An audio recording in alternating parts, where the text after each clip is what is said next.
takeaway number 4. Texas isn't perfect by any stretch, and their climb just got a lot steeper.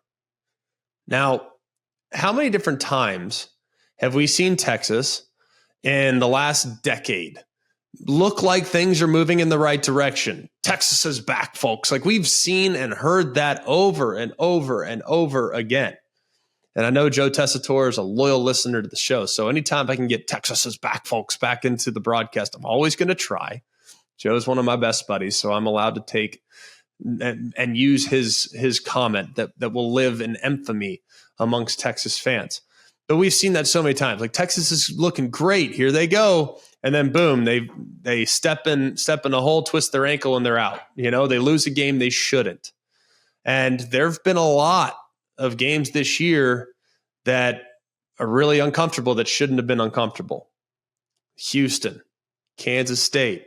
This past week against TCU, same exact situation.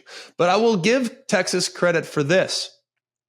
In the past, when momentum swings against them, they've had a tough time of kind of getting back on that horse and surviving. I mean, I think back a year ago, Texas Tech game, big lead, 2-touchdown lead, in great position, fumble by Bijan Robinson.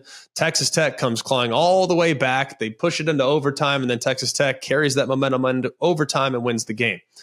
That could very easily have happened the last 3 weeks to the Longhorns, whether it was against Houston, against Kansas State, or against TCU. They wouldn't make the play down the stretch that could put the game on ice.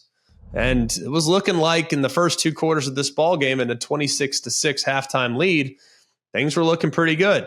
Even the third quarter, kind of a slugfest, not a whole lot to take from it. And then TCU comes alive in the fourth, and next thing you know, 20 points, including 13 in a span of about 150 seconds, about 2.5 minutes of game time. And next thing you know, it's like, oh boy, here we go.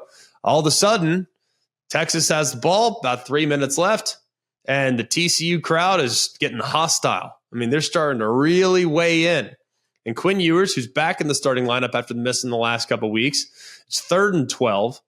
They're at their own 12-yard line, and they're sitting there like, oh, boy, they don't get this one. They're going to have to punt it back. They're up 3, and TCU's going to get the ball with all the momentum and the crowd behind them, and TCU's probably going to win the game.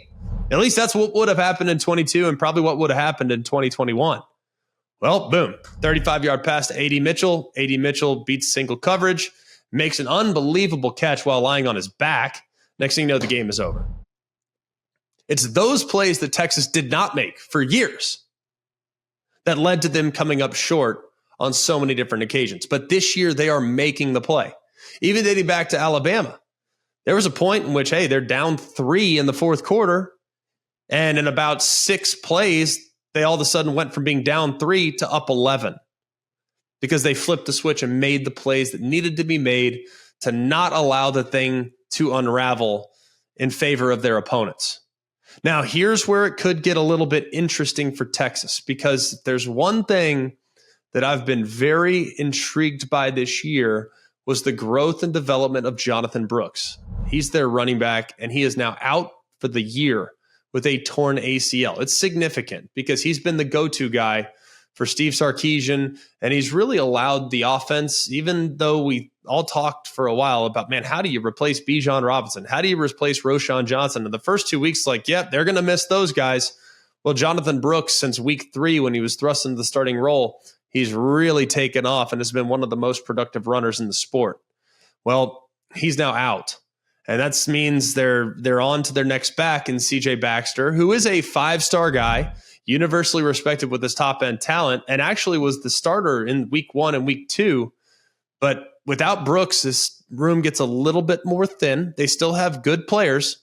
Baxter's just going to have to kind of carry a lion's share, whereas the committee approach had been pretty beneficial to them. And honestly, knowing that Jonathan Brooks is out, man, that is a significant loss. He's an asset. He's a good player, Baxter is, but I don't know if he has the maturity. He doesn't have the maturity that Brooks has, and he hasn't been quite the spark that Brooks has been in the last 7 or 8 weeks of the season. So that's a notable loss. It's going to make this offense rely a little bit more on the passing game and a true freshman, which can probably be a little bit uncomfortable.